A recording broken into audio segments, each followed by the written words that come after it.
آل محمد كما صليت على إبراهيم وعلى آل إبراهيم إنك حميد مجيد اللهم بارك على محمد وعلى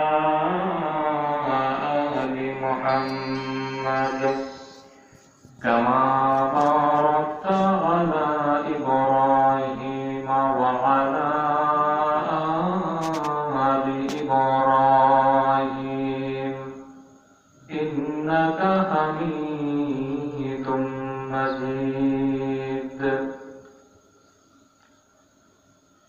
الحمد لله نحمده ونستعينه ونستغفره ونعوذ بالله من شرور أنفسنا ومن سيئات أعمالنا من يهده الله فلا مضل له ومن يضلله فلا هادي له ونشهد أن لا إله إلا الله وحده لا شريك له ونشهد أن سيدنا وسندنا وحبيبنا وطبيب قلوبنا ومولانا محمدا عبده ورسوله وقال رسول الله صلى الله عليه وسلم بلغوا عني ولو آية وقال الله تبارك وتعالى في كلامه المجيد وفرقان الحميد أعوذ بالله من الشيطان الرجيم بسم الله الرحمن الرحيم ألا إن أولياء الله لا خوف عليهم ولا هم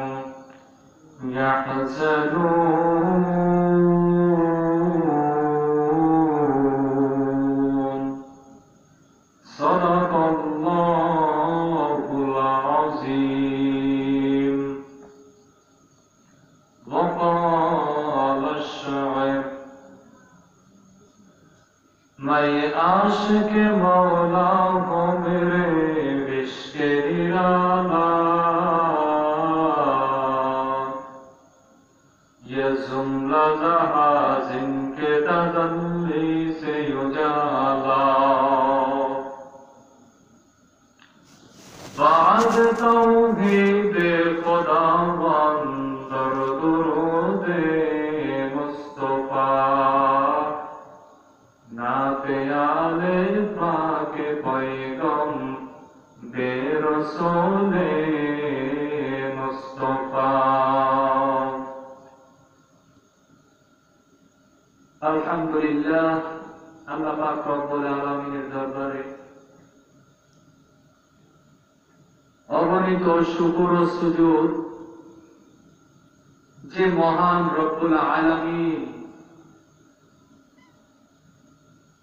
দীর্ঘ একটা বছর পরে আবার এই জান্নাতের বাগানে 2 দিন ব্যাপী তাফসীর মাহফিল আজকে দ্বিতীয় দিনের প্রথম অধিবেশন। আল্লাহ পাক রব্বুল আলামিন আমাদেরকে যে জান্নাতের বাগানে নিয়ে আসছেন, হেদায়েতের আশায় গোমরাহির ভয়ে, নেকের আশায় গুনাহের ভয়ে, জান্নাতের আশায় জাহান্নামের ভয়ে আল্লাহ পাক রব্বুল আলামিন যে নিয়ে আসছেন, এজন্য অন্তরের স্থল থেকে শুকরিয়া আদায় করি আলহামদুলিল্লাহ। আলহামদুলিল্লাহ। দুনিয়ায় আল্লাহ পাক রব্বুল আলামিন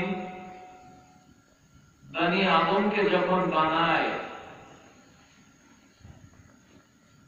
তো মাটি দিয়া আল্লাহ পাক রব্বুল আলামিন বনি আদমকে বানাইছেন।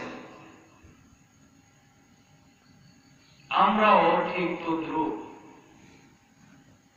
কয়েক মুষ্টি মাটি অথবা কয়েক ঝুড়ি মাটি অথবা কয়েক গামলা মাটি একটা ঋণ অথবা ঋণের ভিতরে দেওয়ার পরে সেইখানে একটা গাছ রোপণ করি, সেই গাছ থেকে ফল হয়। কথা বলেন, ফল হয় না? হয়। তো লাগাইছি লেবু গাছ, ফল তো হবেই লেবু। আল্লাহ পাক রব্বুল আলামিন ঠিক তদ্রূপ কয়েক মুষ্টি মাটি দিয়া একটা জায়গা তৈরি করছে, তার ভিতরে একটা গাছ লাগাই দিচ্ছে, মুসলমানের একটা গাছ, কালিমা লা ইলাহা ইল্লাল্লাহু মুহাম্মাদুর রাসূলুল্লাহ সাল্লাল্লাহু আলাইহি ওয়াসাল্লাম। আল্লাহ পাক রব্বুল আলামিন বলতেছে, বনি আদমকে আমি বানাইলাম মাটির দ্বারা, তার ভিতরে একটা গাছ রোপণ করছি, আর সেই গাছ থেকে ফল হবে কি? সুবহানাল্লাহ, আলহামদুলিল্লাহ, লা ইলাহা ইল্লাল্লাহু মুহাম্মাদুর রাসূলুল্লাহ। কথা বলে ঠিক কি ঠিক না? ঠিক। এই গাছ থেকে তো এই ফলই বের হবে নাকি? দেখেন, আজকে একটা জান্নাতের বাগান, আল্লাহু আকবার। আমি আপনি বুঝতে পারতেছি না, দেখেন জান্নাতের বাগান একটা তফসির মাহফিল। আমি যা দেখতেছি, জানতেছি, বুঝতেছি এটা তফসির মাহফিল, কিন্তু এটা শুধু তফসির মাহফিল নয়, এটা একটা জান্নাতের বাগান। জোরে বলেন সুবহানাল্লাহ। সুবহানাল্লাহ। সুবহানাল্লাহর আওয়াজ একটু জোরে দিতে হবে।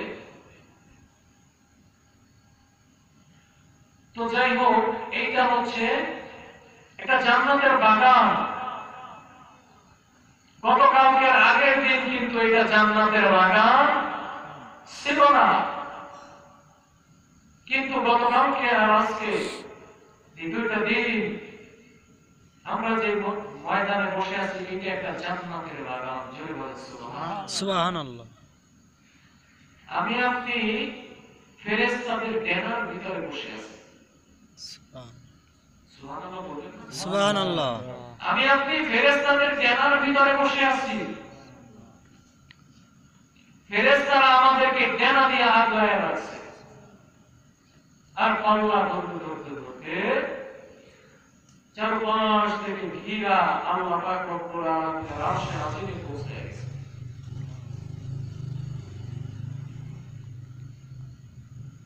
আল্লাহ পাক রব্বুল আলামিন ডাক দিয়ে বলতেছেন, হে ফেরেশতারা, তোমরা কোথা থেকে আসছো? জবাব ফেরেশতা বলতেছে, ইয়া আল্লাহ, আসছি ওই অর্জুনবার পুরান কামরা মসজিদের সামনে একটা মাহফিল চলতেছে, জান্নাতের বাগান, জান্নাতের মজমা মিলাইছে, জান্নাতের বাজার মিলাইছে, সেই বাজার থেকে আসছি। আল্লাহ পাক রব্বুল আলামিন বলেন, ও ফেরেশতারা, তারা কি চায়? তারা কি চায়? বলে, আল্লাহ তারা চায় জান্নাতের আশায়, জাহান্নামের ভয়ে, নেকের আশায়, গুনাহের ভয়ে, নেকের আশায়, গুনাহের ভয়ে তারা বসছে। আল্লাহ পাক রব্বুল আলামিন বলতেছে, ও ফেরেশতারা, তোমরা সাক্ষী থাকো, আমি ওই আমার বান্দাদের তামাম জিন্দেগীর সমস্ত গুনাহগুলোকে মাফ করে দেব। সুবহানাল্লাহ। আর এই জান্নাতের বাগানের অতিথি মেহমান সবাই হইতে পারবে না। সবাই হইতে পারবে নাকি? পারবে না। তাই যদি পারত, তাহলে নবীর ঘরের পাশে আবু জাহেলের বাড়ি, পারছে নাকি আবু জাহেল? জান্নাতে যাইতে পারছে? পারে নাই। আল্লাহ পাক রব্বুল আলামিন যাকে পছন্দ করেন তার দ্বারাই তিনি কাজ করেন। এইখানে যে আমি আপনি আসছি, আমার আপনার পিঠে আল্লাহ পাক রব্বুল আলামিনের কুদরতি হাত বুলাইছে। কুদরতি হাতের দ্বারা ঘেইরা ঘেইরা আল্লাহ পাক রব্বুল আলামিন এই জান্নাতের বাগানে পাঠাইছে। যদি আল্লাহর কুদরতি নজর আর কুদরতি হাতের যদি স্পর্শ না করতো, আমি আপনি আসতে পারতাম না। আল্লাহর কুদরতি নজর পড়ছে বিদায় আসতে পারছি। আর এক দল মানুষ বাজার ঘাটে ঘুরে বেড়াচ্ছে, তাদের উপরে কার নজর পড়ছে? মিস্টার ইবলিস। মিস্টার ইবলিস তাদেরকে সুন্দর করে হাত ঘুরাইতেছে। হাত ঘুরাইয়া দোকানের মজমায় মিলাইছে, বাহিরের আড্ডায় মিলাই দিছে, যার কারণে তারা জান্নাতের মেহমান হইতে পারছে না। তো যাই হোক, আমরা যারা এখানে আসছি, কিসের আশায় আসছি? একমাত্র আল্লাহকে পাওয়ার জন্য, আল্লাহকে রাজি খুশি করার জন্য, রাখার জন্য, নাকি? জি। মানুষ, দুনিয়ায় যত মানুষ দেখে সবাই কিন্তু পাগল। বলে এরা আবার কি বলে? সবাই পাগল, দুনিয়ার সবাই পাগল। কেন? উদাহরণ দিলে বুঝতে পারবেন। দুনিয়ার মানুষ, কেউ আছে টাকার পাগল, কেউ আছে ক্ষমতার পাগল, কেউ আছে নিজের প্রেস্টিজ বাড়ানোর পাগল, কেউ আছে বাণিজ্যের বাড়ানোর পাগল, কেউ আছে নেতা হওয়ার পাগল, কেউ বাড়ি গাড়ির পাগল, কেউ বিরিবাম রাস্তার পাগল। আর একদল মানুষ আছে, তারা হচ্ছে আল্লাহর পাগল। তারা কার পাগল? আল্লাহর পাগল। আল্লাহর পাগল। তাহলে দুনিয়ার সবাই পাগল না? হ্যাঁ, সবাই তো পাগল। যে কোনো একটা জিনিসের জন্য তো সে পাগল, নাকি? তো আমরা এখানে যারা উপস্থিত হয়েছি, আমরা কার পাগল? আল্লাহর। আল্লাহর পাগল। হযরতে ফাতিমা রাদিয়াল্লাহু তাআলা আনহা একদিন কেরা বাইতুল্লাহর ঘরে বাইতুল্লাহর পাশ থেকে হেঁটে যাইতেছিল। বাইতুল্লাহর পাশ থেকে যাওয়ার সময় দেখতেছে মানুষ বাইতুল্লাহর চারপাশে ঘিরে আছে। বাইতুল্লাহর চারপাশে মানুষ ঘিরে আছে। ফাতিমা রাদিয়াল্লাহু তাআলা আনহা বাইতুল্লাহর কাছে যে বলতেছে, হে লোক সকলেরা, তোমরা কিসের পাগল? লোকেরা জবাবে বলতেছে, নবীর মেয়ে ও ফাতেমা, আমরা হইলাম বাইতুল্লাহর পাগল। জবাবে ফাতেমা রাদিয়াল্লাহু তাআলা আনহা ডাক দিয়া বলতেছে, ও বাইতুল্লাহ, তোমার চারপাশে লোক সকল ঘোরাফেরা করতেছে, তাদেরকে জিজ্ঞাসা করলাম, তারা বলতেছে তারা সবাই তোমার পাগল। হে বাইতুল্লাহ, তুমি বলো তুমি কারো পাগল? বাইতুল্লাহ জবান খুলে গেছে, ডাক দিয়া বলতেছে, নবীর মেয়ে ফাতিমা, আমি বাইতুল্লাহ, আমি হইলাম আমার আল্লাহর পাগল। সুবহানাল্লাহ। হবে মানুষ বাইতুল্লাহর পাগল, বাইতুল্লাহ আল্লাহর পাগল। নবীর মেয়ে ফাতেমা আবার ডাক দিয়া বলতেছে, ও আল্লাহ, লোকেরা বাইতুল্লাহর পাগল, বাইতুল্লাহ আবার তোমার পাগল। আল্লাহ তুমি বলে দাও তুমি কার পাগল? আল্লাহ পাক রব্বুল আলামিন ডাক দিয়া বলতেছে, ও ফাতেমা, শুনিয়া রাখো, আমি হইলাম আমার বন্ধুর পাগল। সুবহানাল্লাহ। কার পাগল? বন্ধুর পাগল।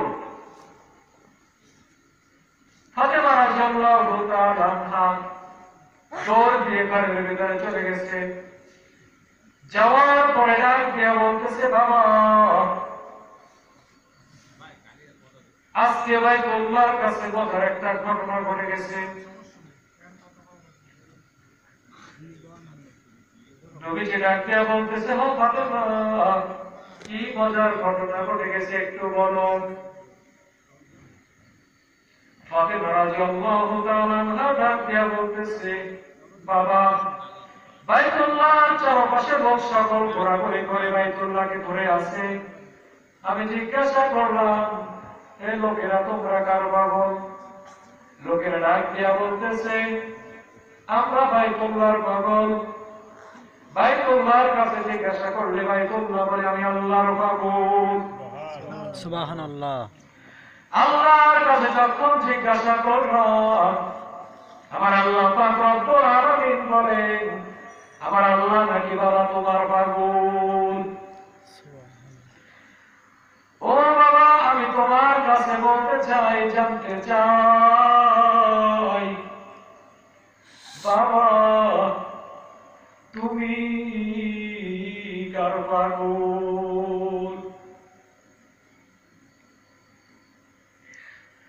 জবাবে নবী আমার ডাক দিয়া বলতেছে, ও ফাতেমা, ও ফাতেমা, দুনিয়ার মানুষ এক একজন এক এক জিনিসের পাগল। মানুষ বাইতুল্লাহর পাগল, বাইতুল্লাহ আল্লাহর পাগল, আল্লাহ আমার পাগল। কিন্তু আমি নবী আমার উম্মতের পাগল। সুবহানাল্লাহ। তাহলে আমার নবী কার পাগল? উম্মতের পাগল। এখন নবী কবরের ভিতরে শুয়ে বলতেছে, ইয়া বনি উম্মতি উম্মতি উম্মতি, উম্মতি উম্মতি বলে নবী আমার এখনো রওজায় বসে কান্না করতেছে।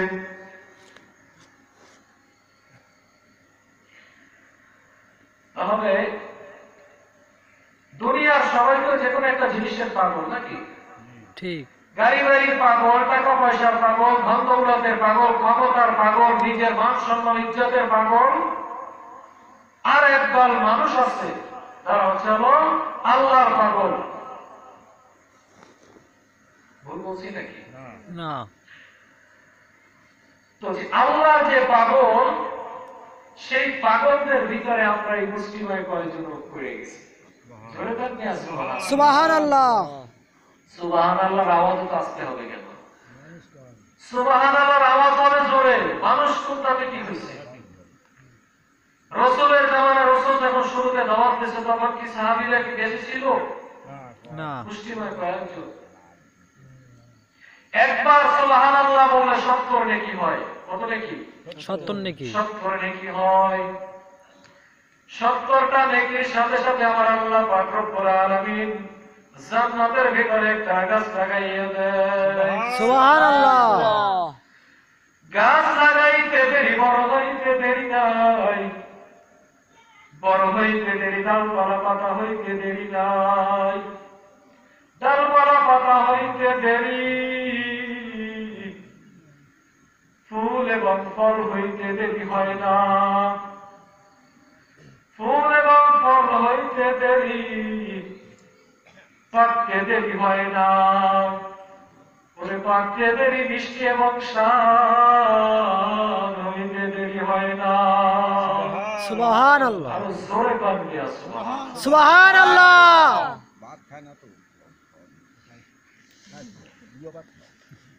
তাহলে